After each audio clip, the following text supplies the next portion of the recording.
What's up, y'all? It's Zach with Living Corporate. And if you didn't know, because every week there's a new listener, right? Every day there's someone discovering Living Corporate. So I'm going to just let everybody know. And then for those who've been rocking with us for a while, I'm going to remind y'all too. Living Corporate is a digital media network, and we exist to center and amplify Black and brown people at work. That's what we do, okay? We are the voice of the people. We're not really here to promote corporations or protect them or be some type of corporate reputational laundering service. Like, that's not what we do, right? When we have brands on to talk about Black and brown people at work, when we have executives, activists, elected officials, public servants, influencers, artists, etc., we have any of these types of people on, we're going to be centering and amplifying Black and brown experiences. And if that brand happens to do that work and really be authentic in that space, then we will speak to them. And you can best believe that when they come on this stage, on this platform, we're not pulling any punches. We're having real conversations. You know what I'm saying? Like, that is what Living Corporate is all about. I'm so excited about where Living Corporate is. I'm excited about this episode you're about to hear, this conversation you're about to hear. And, you know, I just want you to know that I love you. I appreciate you. Make sure that you follow Living Corporate everywhere we exist. You know what I'm saying? If you just Google Living Corporate. I ain't about to rattle off all the social media handles. You know what I mean? Like, if you just go on Google or whatever search engine you use, because that's not an ad either. Whatever you use, Ask Jeeves, Bing, Yahoo, I don't know, what, Microsoft Edge, whatever you're using, just type in Living Corporate and we're going to pop up, right? Now, look, what you're listening to is Real Talk Tuesdays. You're listening to one show that's part of a larger network, right? And so what you're gonna, if you check us out, you look at our website, living-corporate.com, you'll see that we actually have a network of shows, right? All focused on centering and amplifying Black and brown folks at work with different lenses, right? So shout out to the entire team. As our shows continue to come, you will hear about it, but make sure you plug in so you can just stay in tune. That way you don't have to try to catch up. You can just be caught up as you're catching on. You know what I'm saying? Now, with that being said, I'm excited about this conversation you're about to hear. I want you to pay attention and make sure that you click the links in the show notes to learn more about what we're doing and where we're going. I'll see you soon.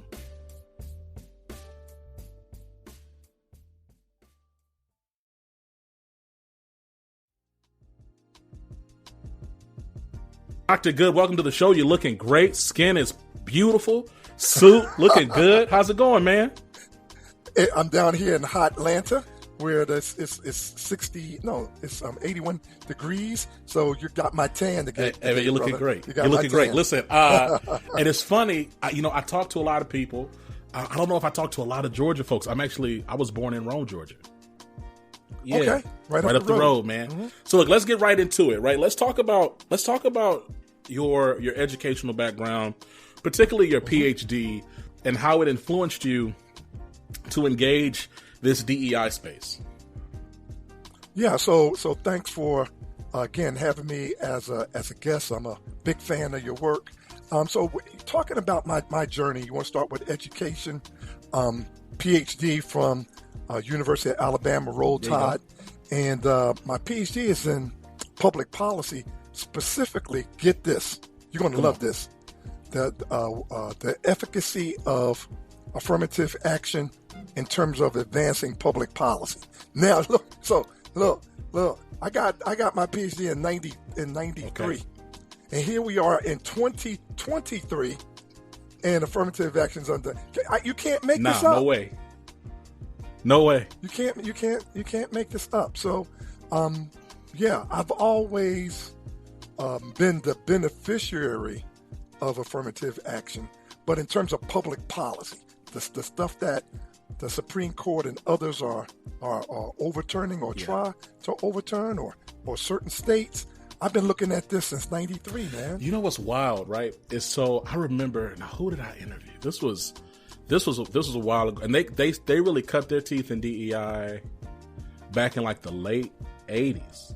And so I remember back then now you correct me if I'm wrong, back then it wasn't even really called DEI. A lot of it really, it was called it was human resources, but it was also like affirmative action. Like it was started off like in that category, in that domain. it's interesting because the studies, so many studies that I've seen, and I think like people popularly cite, like despite all these, with all these attacks on affirmative action, the main beneficiaries of affirmative action are not stereotypically black people, right? No, the data is overwhelming. It's been primarily white women and then poor white men. Now that second part I didn't know. So white women first, and then poor white men second. Mm-hmm. When you look at the broad implications of affirmative action in different areas of public and social policy, absolutely. You know what? And what's so interesting? Let me give you an example, because people are like, "You're crazy." People will say you're crazy. But if you look at social programs, you think about aid to families and stuff like that. The overwhelming recipients of public, local, state, and federal subsidies and help are poor white people, overwhelmingly. Yeah. There's this there's just this ongoing narrative that black folks are just handed things. Black and brown people more broadly are just handed things. It's like, listen, like, we're not the majority in this country. So the idea that there would be, I remember even, so, Dr. Goode, I really started my career in human resources. And I remember I was talking to a friend, old friend, and a bit more conservative in his viewpoints and leanings. And he said, he's like, I know that HR, they have a list and a checkbox of how many people they have to hire to satisfy their affirmative action quotas. I said, hey, brother, let me tell you something. That is not true. That does not exist. Well, I know that. I'm telling you, I've been an HR manager to an HR director to an HR business partner. That is not the way that works at all. It never has, and doesn't exist today. Now, I'm not going to say the way companies have communicated their diversity aspirations or the way they've tried to explain how affirmative action works, which is, by the way, kind of complicated for companies that have state and federal contracts. It's extremely complicated. But when you try to dumb it down, then people have interpreted, because they wanted to, as goals and quotas, set-asides. And you know, and I know, that has never been the case. Never. It's interesting. I also, just looking at your background, I know that you have this additional piece of study and just exposure and work in the space of ethics. And I believe ethics is like, it's an under-engaged concept within DEI and frankly, like employee experience more broadly. Like, we don't really talk about ethics like that. Like we'll say like, hey, like, of course, like sexual harassment is unethical, or stealing is unethical, or, like lying, in terms of like misrepresenting something. But it's all very like, what's the word, Dr. Goode? It's very like obvious. I don't know if I ever engaged discussions, learning materials, etc., on the nuance of ethics in business. Can you share a little bit more on your point of view on the intersection of ethics and like inclusive leadership and culture? Yeah. So I don't know about you. I was raised by my grandma. Okay. And I can't tell you how many times I tried to get away with things by saying, well, you didn't tell me I couldn't. And she would say every time, right before she hit me with that switch, but you knew better. But you knew better. You know what I was talking about. You knew what I was expected. Even if I didn't tell you not to do something, you knew better. Ethics, people know. I'm not going to let anybody off the hook here. We know the difference between right and wrong. And not everything has to be written down in policy, corporate policy, for you to know that's a wrong thing to do. Let me give you even if it's not wrong, it just doesn't make sense. Let me give you two specific examples. As a former corporate executive, if I hosted a holiday party I know at some point I got to make sure I cut the alcohol off early. I got to make sure people eat, and I got to observe. I don't want anybody leaving my house that could be a danger to themselves or others. The fact that the company doesn't have a specific policy telling me as a corporate executive, don't make sure people leave your house drunk, it doesn't absolve me from doing the right thing.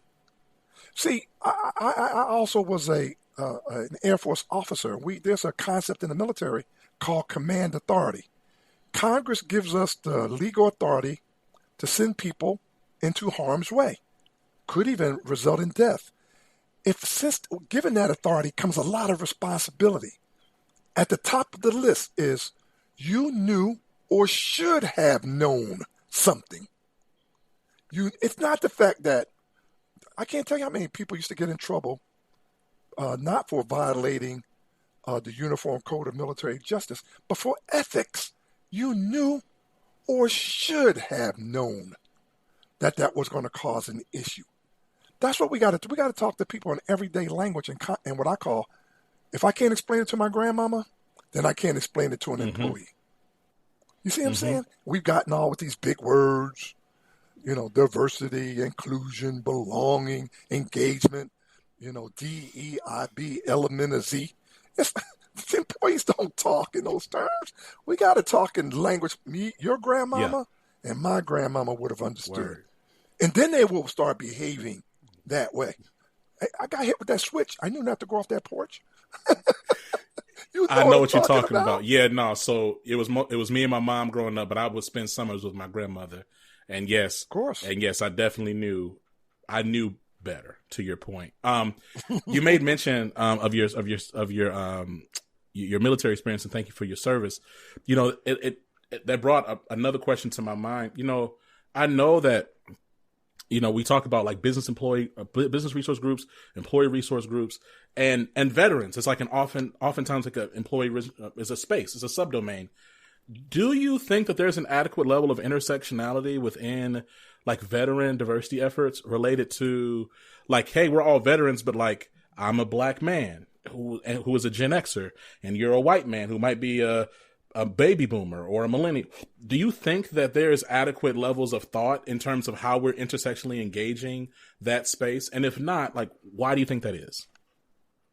I think people, rightfully so, this is the one time I'm going to give them a pass. Rightfully so, assume you come out of the military, with certain skills, certain behaviors, certain mindsets. Because as a 17-year-old from North Philly, I had to work with a person who had been in Nam and was a boomer, white male from Rome, Georgia. So you learn to adapt. You learn to find safety, psychological safety amongst your brothers and sisters because you wear the uniform. But you also understand, hey, somebody in this situation, who should adapt? The new kid? Who thinks he knows everything but don't know anything, or the old timer who just is about 2 months away from retirement and it wants to pull you aside and tell you how to survive and thrive. Now, in some cases, I take the success of Icarus today is because I have some young, I'm not like labels, but younger employees, much, much younger than me, that says, Doc, we can keep doing what we're doing even though we're in COVID. We'll use, social media and we'll use these virtual platforms. I'm like, what are you talking about? They're talking about like Zoom. I'm like, Zoom? That's a Commodore song. I don't know nothing about no Zoom. I'm telling you the truth, man. Oh, I love it. And then they says, sit down. We're going to show you, take you through it step by step. In the military, you know how I learned that? That was one of those times I learned military, right? I switched my mindset. You don't know everything, dude. You ain't the smartest person in the room. Listen to these people that's trying to school you on some things. Now, my bias at first sounded like my son trying to tell me something. Sounded like my daughter. I had to put that aside. Yeah. I had to put that bias aside and say, let me listen here. Why don't you shut up And why don't you listen, see if you, and guess what? Bruh, I'm the Zoom, Blue Jeans, Microsoft Teams, WebEx. Hey, come on. Let's what go, you got? Dr. What Good. you got, That's man? awesome, man. But you're right. I'm going to say this too, like as somebody on the other side, right? Like, and I came up, I'm Southern, right? It's like my family's from Mississippi. And then I grew up I was born in Georgia, but both sides of my family from Mississippi. So I have like very Southern, like just sensibilities. And I was raised, and my parents they're not older, but they were raised in the country in the South. So they're old soul, right? So I'm just a little older in everything. I'm a little older. So it is interesting when you talk to people. I'll say this as a millennial, right? And I'm in my early 30s.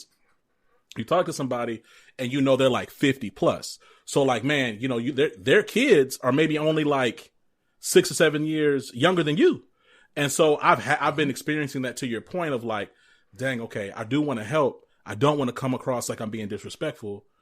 Also, I know I'm probably, me and this person's child have we probably have a lot more immediately in common. But I love that. I love the fact that you named that, because that's a thing, especially as workers are getting older and working into their older age. They're going to continue to engage people that are their kids' age, and or just the generational divide just going to be much more pronounced. And so it's going to take a certain degree of adaptability from both parties, right? It's not just because the older seasoned professional has an invaluable amount of things to teach and share. And the younger professional has a bunch of passion and exposure, even if they don't have a lot of application yet. And so it's bringing those worlds together. There's this ongoing narrative that, and narrative actually is diminishes it a bit. I'm not going to say narrative. There's an ongoing sentiment supported by anecdotal and quantitative evidence that the diversity, equity, inclusion space is under threat. I'm curious, especially like in this moment, right? So you think about the conflict in Palestine, you think about, you think about where we are in this pending election. We're recording this in Q4 of 2023. You think about the economy. You think about potential like just party shifting and changing. Like, I'm curious, like, what do you think about that sentiment, and where do you foresee this space shifting, evolving, or not between now and 2026? Yeah, easy question. I just hosted my own discussion on this topic just last week, and man, we're going to do a part 2. So I've been thinking about this a lot. So first, it's important for people to understand the current sentiments, as you call it, regarding diversity, equity, inclusion. It's not new. So let me take you back just a little bit. When this first came out, there was pushback, resistance, but it was based on misunderstanding. People genuinely thought it was an extension of affirmative action, and that the efforts, regardless of what the company called them, were designed to benefit women and people of color at the expense of white men. Now, we worked for years to try to show, prove, demonstrate that that was not the case. Now, the new attacks on DEI can be traced to several things. Number one, when young people, poor people, others, everybody that's in that other category, came together to elect not once but twice the first African American president in history, that sent a tectonic shift in message to people. And I'll name them later. Then when we turned around and in the last election, elected a president who had a black female as his vice presidential candidate. Oh my gosh, you cannot imagine.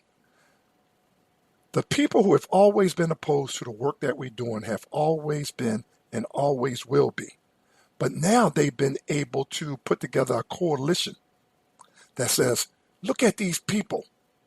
They look at us as barbarians at the gate. Look at these people. They're attacking American values. They are trying to take jobs away from us and give them to unqualified people.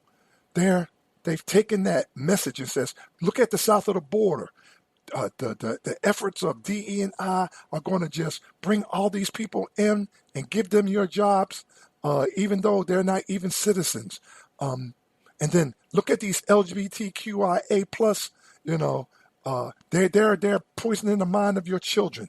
And then after George Floyd, and you saw the coalitions come together, underrepresented communities, that allied with the Black Lives Matter. And then, of course, we saw what happened with the Asian attacks here in Atlanta.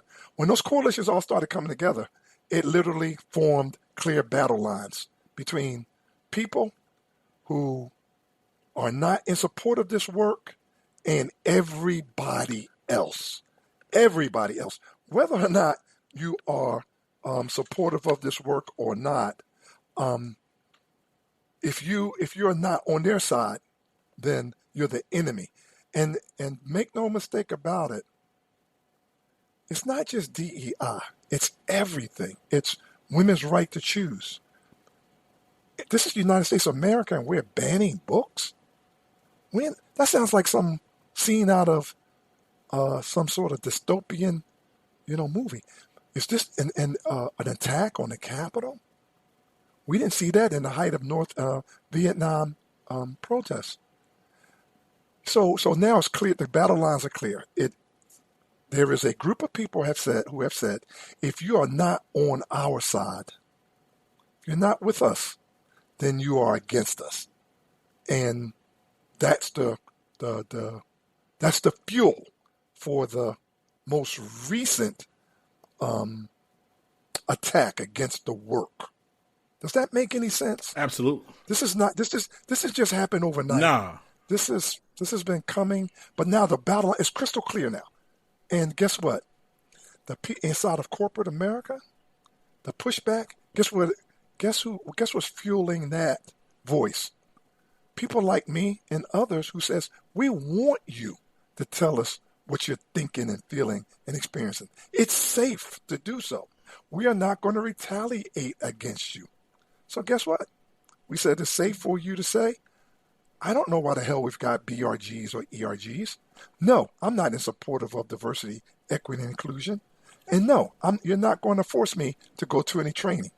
So we gave them that space to tell us, what you're thinking and feeling. So long answer, but this has been coming for a while.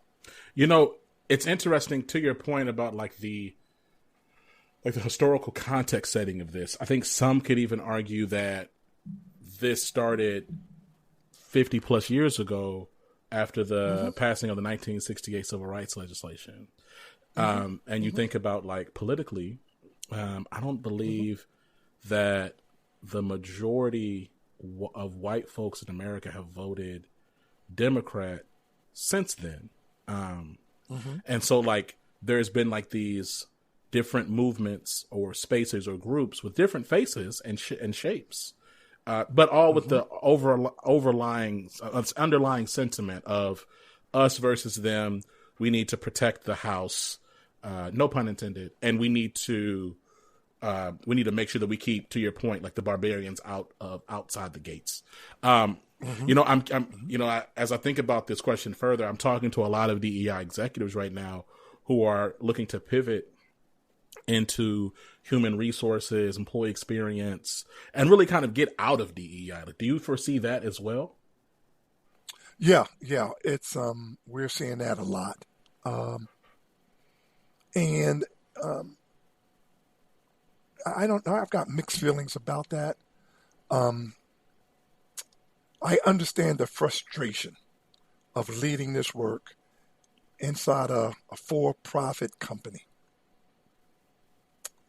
And even in the best of times, even under compulsion of a consent decree, or some sort of settlement, it is hard.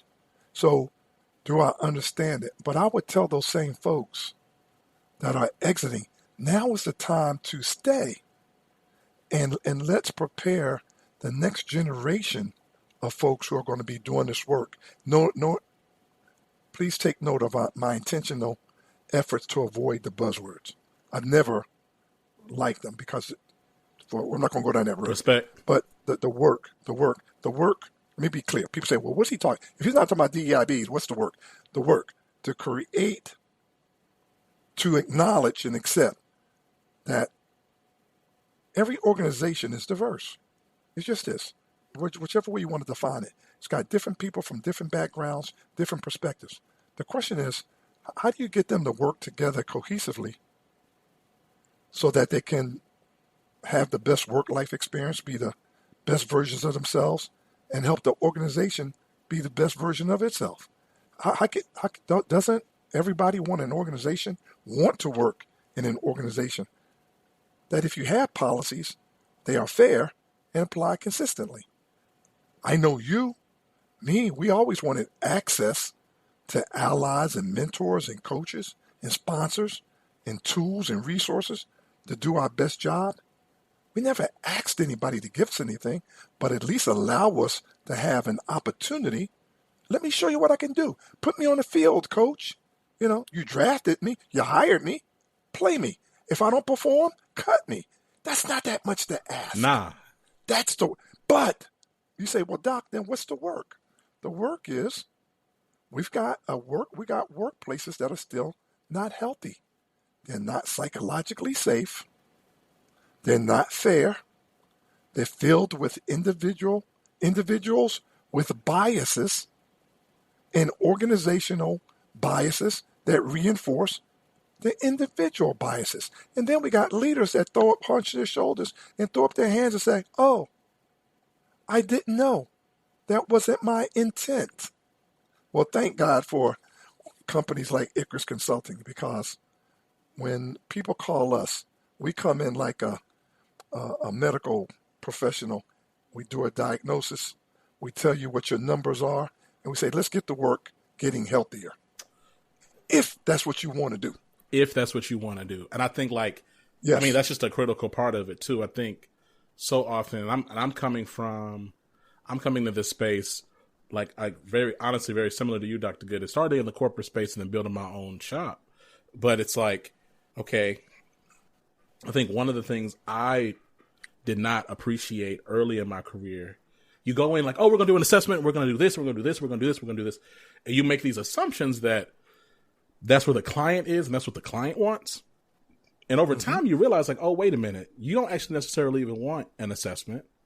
You don't want any type of real coaching. You want to be able to say that you did something ornamental, and then you want to continue on and doing what you want to do, right? But to your point about Icarus Consulting, this is a great segue. I want to talk about Icarus Consulting. What led you to build your own firm? And you'd already kind of alluded to some of it, but when you think about the products and services that you do, what are you proudest of? So you started down a good road. I think it's important for people to hear at least my thoughts around forming a company, because I didn't have any. What I was presented with was an opportunity. I was a corporate exec, and I had a student who was doing some work for Papa John's at a time of crisis. And they said they were doing multicultural marketing. They says, hey, as soon as the crisis hit, they says, you need to call Dr. Goode. And he can probably help you, identify some people that can come in and help. They contacted me. We had several conversations, and they says, why don't you help us? I says, I already have a full-time job. They says, why don't you help us? Well, long story short, I left corporate America, and my first client was Papa John's, and I'm glad to say we did some phenomenal things to help turn them around. And that remains one of the things I'm very proud of, because even though I went from being an internal corporate exec to being an external consultant, I was able to bring all that experience with me and immediately apply it to help a company in crisis who really wanted to turn things around. By the way, they listened, they applied it, they did what we consulted for them to do. They are still doing it. Forbes took note of it, and as a result, from the beginning, we popped up on the Forbes radar. They kept a close eye on us for 2 or 3 years, and then recognized, oh, even though this is a new company, the entire team and leadership is not new, and they've since recognized us as one of the top 10 in the country. So I am proud of that. But people say, I want to leave my corporate gig and I want to go start a singing group. If you can't sing, don't go start a singing group. I can't cook. I didn't go start a cooking show. What I did was I took advantage of an opportunity and went and did something that I had already proven that I had some success and some impact, and kept doing it. But you ask me what I'm most proud of, it's my team. It is bringing together some of the best people in this, some of which I recruited out of corporate, and we are making a difference, one employee, one team, one company at a time. That's incredible, Dr. Goode. And two, you mentioned this earlier, talking about Zoom and Teams and other pieces of technology. Let's talk a little bit more about technology, like within the DEI space, right? Everybody right now, all these organizations, even if it's just a very simple direct API, are leaning into language learning models, particularly generative AI. A lot of stuff using Bard and OpenAI. I'm curious, like, as you look at this space with all the identities that you simultaneously hold, what about the technology excites you? And then what perhaps may bring you a little pause? Let me start with the pause first. That a AI program, and I know a little bit about this thanks to my son, pulling together all those disparate sources of information and producing a product can actually do some things better than a human. I emphasize on pause. Sitting down with a coach, sitting down with a white exec who made the serious mistake of asking an African-American female, well, yesterday you had cornrows and today you're natural. How did that happen? There's not an AI program. Maybe it is, but it's like, let me sit you down and let me walk you through what happened and what do you do about it? So pause is that some of the things that we do, some of the human-to-human interaction cannot be replicated, I do not believe, using the most advanced technology. I don't believe that right now. But I'm open to being proven different. What I am excited about is the technology taking cost, increasing efficiency, increasing productivity, increasing span, increasing scope, broadening access, and reducing costs. Because of technology, I've been able to do what I've been doing, and profitability has gone up, while and impact has gone up. Efficiency has gone up. That's what I'm excited about. That's what I'm excited about. But I think it's not an either or. I think it's an and both. I think that you can use all of it to help. I will say we have used all of it to help us do what we do better. But we remain open to learning and getting even better. But you know what? Can I give you a little anecdote here? COVID has starved us. Do you know I'm doing more traveling now than before COVID? I believe it. I didn't see that coming. Now, I thought I had a crystal ball. I didn't see that coming. And my team says, of course, Doc. Yeah. People now, it's like, I know we could do this meeting, but why don't you fly out here to Dallas? Why don't you fly out here to California? Me and several team members, we're going to Owensboro, Kentucky. We had been doing that early in the year virtually. But, I'm taking Jared and a couple other folks to Owensboro, Kentucky because they want it in person.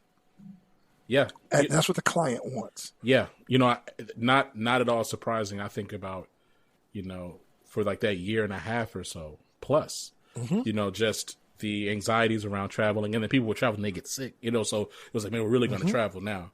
I just got back from a conference, and I was invited to even there are some things that I could do literally by just having a meeting. They were like, no, let's come meet me at my site. Like, come up, come to our site. You can check this out. We can figure out how we can do this and blah, blah, blah. So now I'm right there with you. I think it's interesting. We had a conversation with Danny Guillory, who was the head of people at Glassdoor. And we were talking about the fact that, and this goes back to ethics, right? I believe that AI should supplement or enhance. I don't believe it should supplant, right? And so hey, let's say that you have AI can maybe take a very transactional, repetitive part of someone's job and help automate or accelerate that. That doesn't mean that person who had that job diminishes.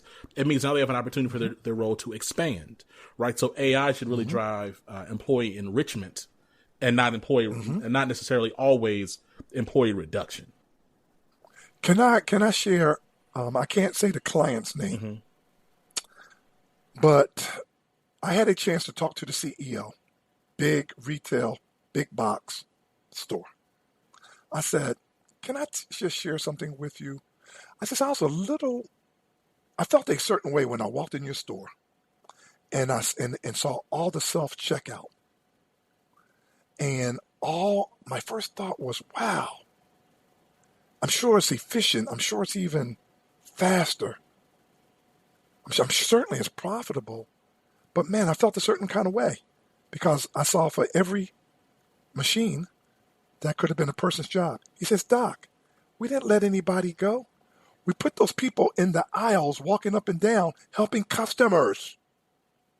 The customers needed the more help, not at the register. We found ourselves having to restock less stuff because we got people in the aisle helping people pick the right product at the right price in the first place. So now we got less returns, less restock, and I still got people, but I'll redeploy them. Boom. 100%. And that's that's technology enhancing, and I missed it. Yeah. I missed it. It takes just the right attitude, right? Because you said something earlier about the notion of affirmative action really being like this, really feeding into a scarcity model, right? Okay, well, there's only so much to go around, so I'm gonna take. And so often, though, we have these reactionary type ways that we do business. Okay, well, hey, this can eliminate this headcount. Cool, I'm gonna take this thing, and you don't think systemically about, okay, well, how does this support customer experience, and how does this support? What is the impact on X, Y, and Z? Yep, my immediate dollars might go up, but how does that degrade overall experience over time? How does it impact my brand and perception? Because check this out. Now watch this. You just said about the technology and how you missed it, but watch this. Irrespective of that CEO telling you that, when you walked into that building, your impression, Dr. Goode, was still your impression. So, right. So, and I'm not saying that this is the wrong decision. I'm simply saying you got to think about all of those pieces because they all come together when it comes to not just sustaining your business, but keeping you competitive, right? If it's a big box, I'm confident if they number 2, they're not trying to stay number 2 and they damn sure don't want to go to number 3. And if they're number 1, they're trying to stay number 1. So it's all those things coming together. Now look, we've been talking. I feel like we could probably go another hour, but let's keep it going. I want to look at, it's talking about the market right now. Like I said, recording this in Q4 2023. Everything is tighter, right? And if you look at there's signals in the market that would show that things might even get tighter, right? And I'm not an economist, and I don't have a crystal ball. I'd love to borrow yours. So you think about people being later and later on their car payments and credit card payments, interest rates being higher than ever, loans and things of that nature, collections and people being late on it. Just it's tighter. Folks, the job mobility, people are not moving in the same ways. We're seeing layoffs happening across industry, right? Like this is no longer like this isolated tech thing. Layoffs are just happening, or tech-based thing. All that being said, talent is still talent, right? And organizations are still looking for top talent that they can attract, and they're looking for the talent they need to retain. What should executive leaders keep in mind in terms of talent in this market, especially? And I'm gonna add another thing to it, Dr. Goode. Not just in this moment, but in the next, let's say, 18 to 24 months when the market rebounds. Yep. Excellent question. So again, in terms of, let's get very specific with some examples. So if my grandmama was listening, she would know what we're talking about. People talk about top talent all the time. Yeah.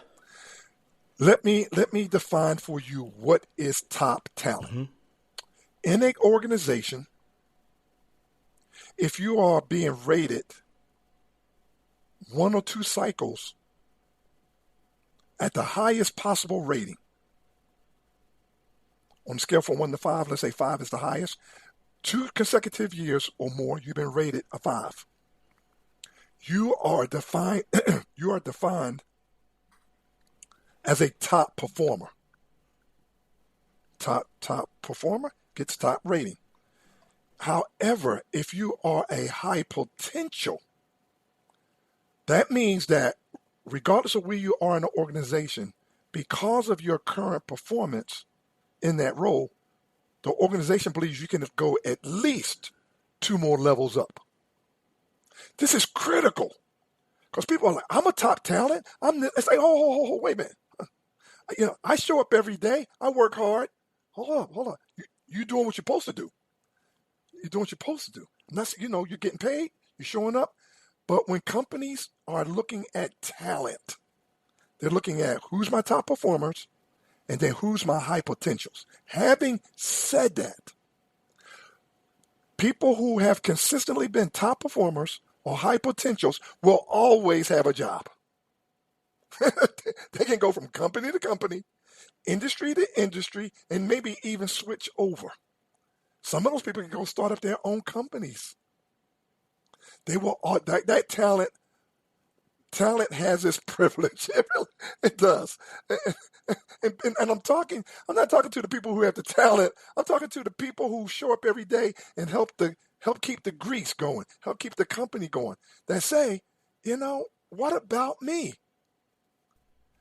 Here's the answer to your question. I need my leaders out there to listen to me. Your top performers and high potentials already know they're your first, second round draft picks. They're good. Talk to your other people.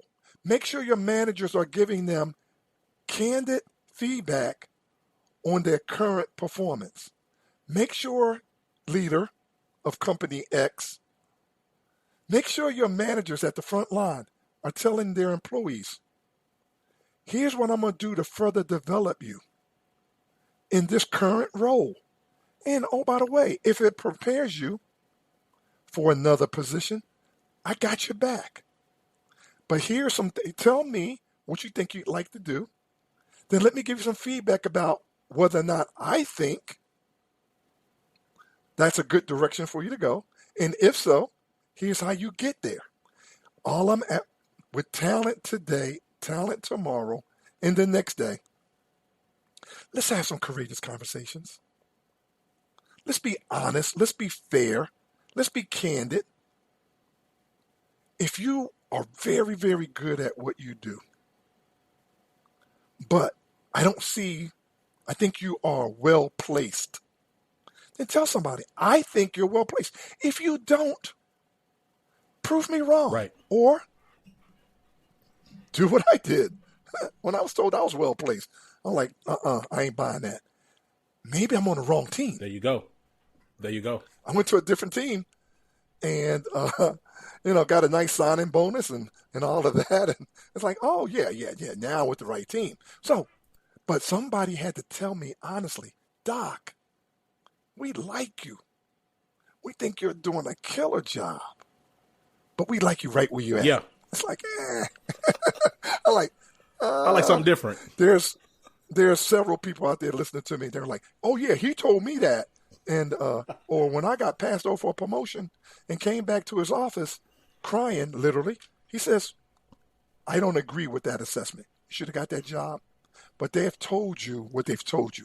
Let me help you land someplace else. That's what they the tell people me. out there, y'all know who I'm talking about. And so what we are missing is candid conversations, honest feedback. People want to be treated like adults. They want to be treated with respect and dignity. Tell them the truth. It's interesting to your point about talent has its privileges. And I didn't realize this until like my second to last job before jumping to living corporate full time, Dr. Goode, is that I'm him. Like, I did not realize that. So, like, I'll tell you, like, you've been telling great stories and examples. So, like, I work for this tech company, right? And I was there, and they were in the middle of trying to get acquired. They didn't get acquired, and they went private. But in the middle of trying to get acquired, I got a little notification from HR on my calendar, and I said, oh God, because I come from HR. So at this point, I'm like straddling the fence, Dr. Goode, between like this DEI executive and go-to-market executive role. I was building like these analytics products and selling them and whatever. So anyway, and I was doing some internal DEI strategy stuff for this tech company. So I'm over here thinking, oh shoot, am I about to get fired? Get on the call. It's like, all right, Zach, wanted to tell you that we've identified you as top talent and high potential talent. And so to incentivize you to stay through this potential acquisition, we're going to give you X if you don't quit by this date, right? And I didn't even think about it, Dr. Goode, to that moment. Like, now, I know, like, and look, we're both black men, like young black men, black folks in general, historically marginalized folks in general, broadly. I do believe it's important for you to big up yourself. You need to know that you are worthy of the seat that you sit, and you don't need to walk around with a chip on your shoulder or overly anxious because it's going to affect your performance. So I do have a high degree of confidence in myself, but I literally just didn't think in those terms. Dr. Goode, when he showed me that letter with them zeros on that thing, I said, oh, this is different. Then, not to your point, I paused and I thought about it. I was like, wait, I haven't had to look for a job in like 7-8 years. And I've only been working for 10. So, right. And so you're absolutely right. It comes with its privileges. And like, I think to your point too, is retaining and engaging top talent, hyper potential talent is actually not easy. Like, you need to have, to your point, candid conversations. And I also believe that it's tough if so let's say you have a first round talent. It's tough to have first round talent and you have like fourth round management. Like that. Yeah. That's.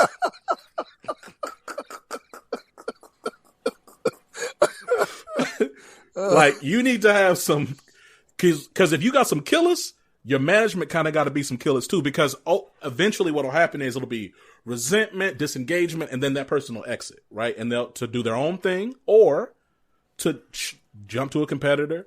And I think also with like and we're going to get to the next question after I say this, I'd love to get your feedback on it before we do.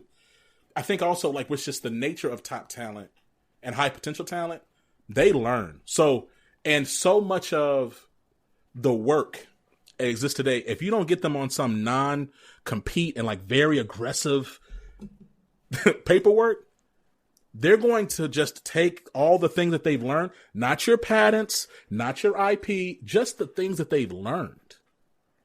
And now you got a little monster, because now you're going to go out to the market and now you have a different problem on your hands. You know what I mean? Yes. And let's not be confused. As people say, don't get it twisted. Yes, there's always layoffs, But even in a down economy, people are being hired. Someone is being hired somewhere to do something. And I will tell you, the people who are at the top of the game are going to always be okay. How do you retain those people? It's simple. Show me the love. I want autonomy. I want support. Give me the resources I need, then get the hell out my way. You know, Yeah. and hold me accountable. The top talent that I admire the most are not the people that's very, very good at your job, but it's the people that's very, very good at their job that says, you know what, I'm going to make sure Zach, that I pass along, I help, I support, and do everything I can before whatever I move on or move up, move on, whatever, move out, that Zach is ready, that Zach's legit. And I ain't talking about no formal mentoring program. I'm talking about it's like, oh, Yeah. I got my eye on Come Zach. on, Dr. Good. Zach is intelligent. Yeah. Zach is articulate. It's like, Zach, come here. Z, come here for a minute, man. Now, listen, I know you ain't going to want to hear this. We got a pretty relaxed dress code. Everybody's showing up in their hoodies. Bruh, I need you to put on a blazer, put on a short sleeve shirt, got my diversity and inclusion shirt on under. Yeah. But I need you to, if you want to be an exec, You need to look. then look like a damn You need exec. to show up different than you showing up. Show up 2 levels higher than you want to be. 100%. I would never disrespect you and show up on your show looking like I just left Walmart. It's just not. I love that. I'm a CEO and president of a company that grows between 3 and 5 million. I need to look like it. Come on, Dr. Good. Talk it, man. No, and here's the thing. If you walk into your dentist's office and he walk in there talking about yo, what's up? He got on a hoodie and you're gonna be like, yo. No, you can't. I'm gonna tell you. I'm gonna feel away if you come up with a hoodie on you, a dentist. That's crazy. I mean, so no, all I'm saying I is feel you. represent for your grandmother. Yeah. Represent for yourself. Represent. I want to be an exec. They pass me over. Yeah. You think you got all these skills. You come to work every day late. You miss half the calls. And then when you show up, you look like, you just left, whatever. And I'm not trying to hate, particularly on people much younger than me. I don't think you hating. But as long as I'm the hiring manager and I'm the EVP and I'm looking at you for director, Right. possibly as a future VP, Right. you better, you well as hell better have enough respect for me. Right. No, and here's the thing, to your point, this goes to show up and look a certain way. This goes back though to the intergenerational relationships, right? So here, to your point, right? Now,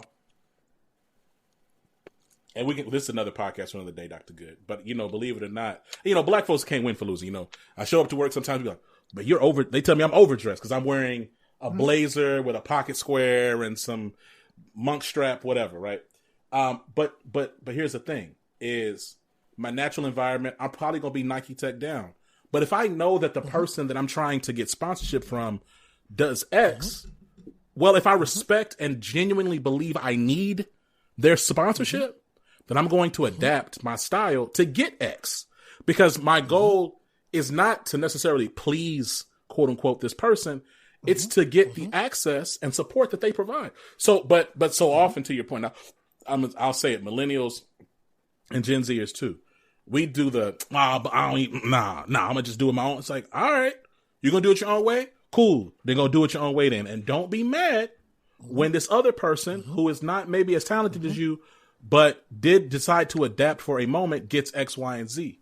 Because they decide, so to your point, like, that it's well received. The other piece I'll say is that, we look at this market and we look at this space, kind of talking about Gen Zers and millennials, but I would say more broad, even like just really across the board. I don't want to exclude any generational cohorts. There's a growing expectation that corporations operate, I believe, outside of their established scope. So you look at global crises, humanitarian crises. You look at you just look at things out in the world. And here's the thing, like, employees have this extreme, like, ever-growing expectation that businesses do something about these global problems, even these like systemic problems that might not necessarily be within that organization's bailiwick, right? Where do you think the middle ground is? I think, and this really came to me, and I remember saying this, I made a bunch of people uncomfortable when I was in consulting. It was the summer that George Floyd was murdered, and all these, all the different consulting groups were coming together, Dr. Goode, and they were like, we got to do this, and we got to do this, and we got to do this, and we got to do that. And I said, what is it that you expect this firm to do about police brutality exactly? Like, what is our actual scope and litmus of control and impact? Right now, are there clients? Like, are there clients that are we consulting the police departments? No. Okay. So what how about we focus on how we can make this place more fair and equitable? But I don't understand what exactly we're trying to do here. It feels like a waste of time. And I remember I said that, Dr. Goode. Folks were salty at me, but I genuinely believe that. And now we're continue to be in these cycles, and we're going to continue to be, because information is so democratized. We're seeing horrors on our phones every day, right? Yeah. What would you say? What would you say the balance is between employee expectation and corporate scope?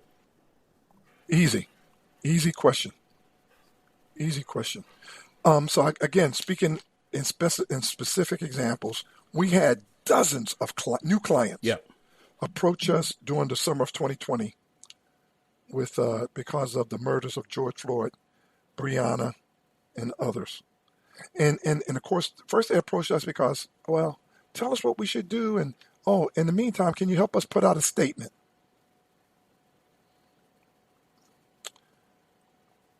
So I'll take one example.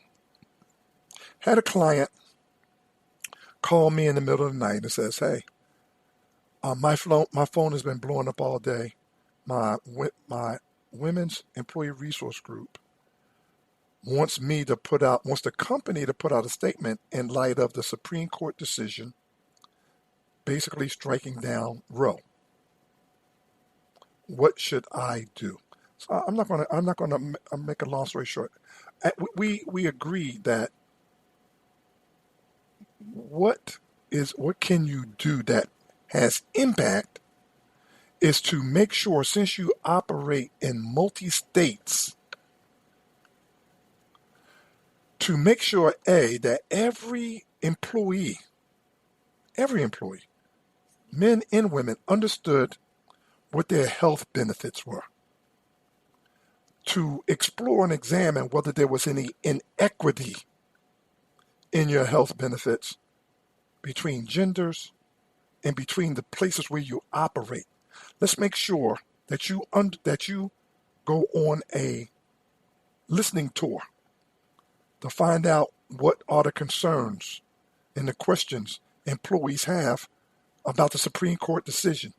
Then answer those questions about what you as a company can do, starting internally, to make sure that every person has access to quality health care, to be able to exercise whatever decisions about their health they want to make.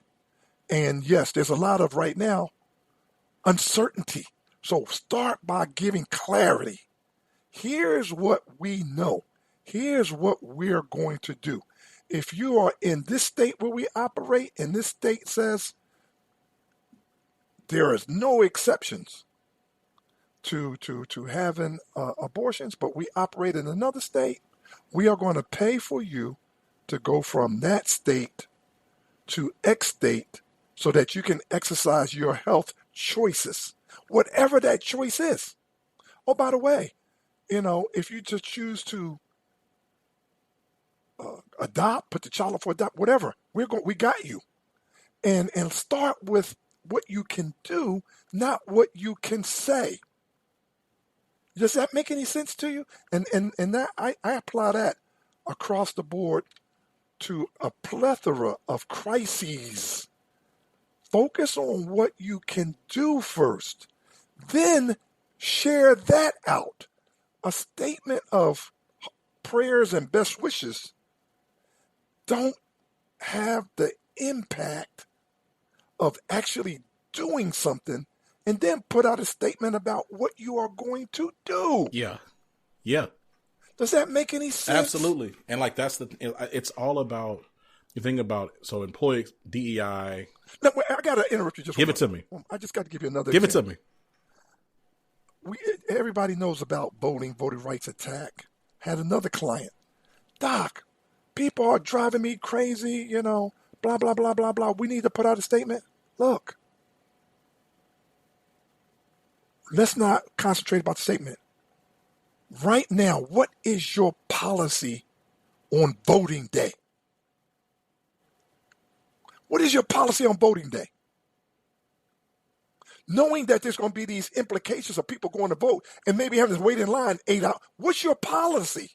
Then change the damn policy and say on voting day, everybody's going to be given 8 hours of comp time to vote, regardless of how long that takes, so you can exercise your right to vote. Put that statement out. Last but not least, you have a political action committee. You let the people know that you're giving money. You're causing me some issues with my workforce. And so I'm going to stop there, because focus on what you can do. Manager, director, corporate CEO, company, nonprofit, military, non-governmental organization. Do stuff. Do something. Then talk about that. Don't get me started on gun control and stuff like that. No. So I love the answer. We're going to honor the time. We're coming to a close soon. Here's the thing, is everything you said, I love it because it's employee centric, right? It's not performative. And I also believe that the public, not only are they fatigued by it, but they're a little bit sharper now in terms of kind of like weeding through the BS.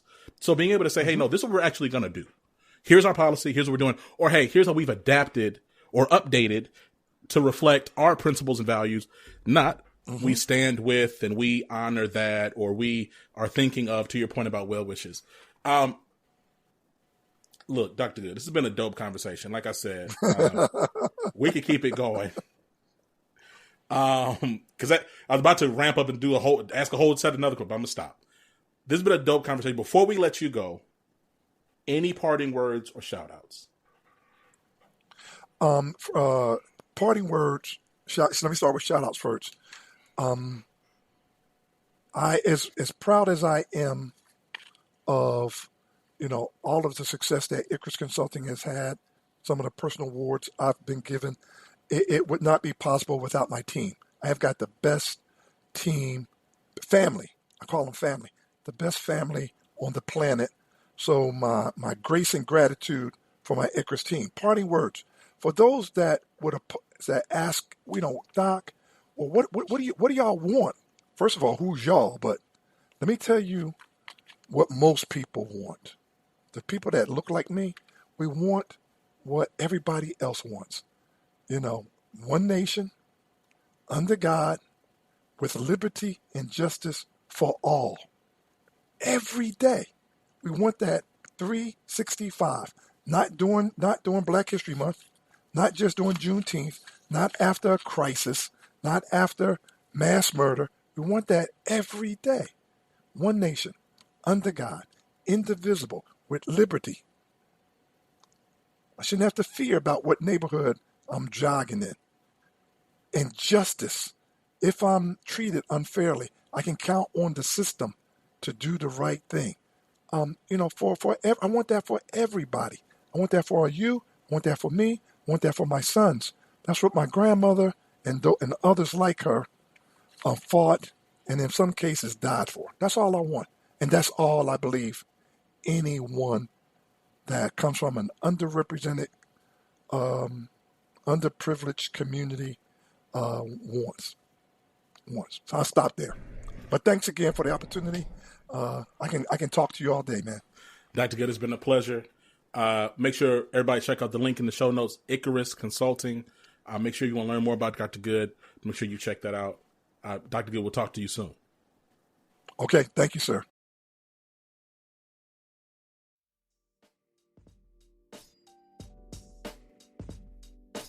And we're back. Yo, I want to thank our guests. I want to say much love to the entire Living Corporate team. Thank you for you. That's right. You listen to this right now, driving in your car or on the subway or, working out or just listening late at night while doing some work or something. Thank you for being a part of our Living Corporate community. I appreciate you. Make sure, if you haven't already, that you create a login on living-corporate.com where you can actually get all this content pushed to you based on the types of things that you want to engage and listen to.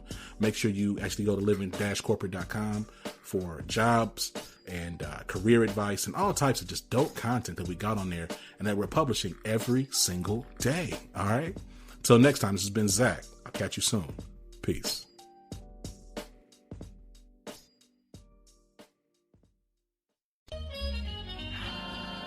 Living Corporate is a podcast by Living Corporate LLC.